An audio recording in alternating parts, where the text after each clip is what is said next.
اسلامی تعلیم میں کام کرنے کے لیے یہ بھی ضروری ہے کہ آپ کے گرد و پیش جو ہنگامے دنیا طلب لوگوں نے برپا کر رکھے ہیں اور جن کا آپ کی تحریک کے نصب العین سے کوئی تعلق نہیں ہے،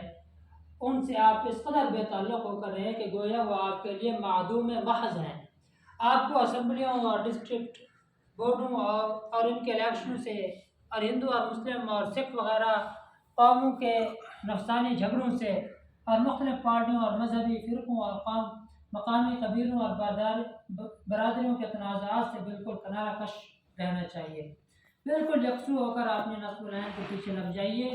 اور دنیا میں جو کچھ ہو رہا ہے ہونے دیجیے۔ جو عمل خدا کی راہ میں نہیں ہے اس میں مشغول ہو کر آپ اپنا وقت اور اپنی قوتیں ضائع کریں گے، حالانکہ آپ کو اپنے وقت اور اپنی قوتوں کا حساب دینا ہے۔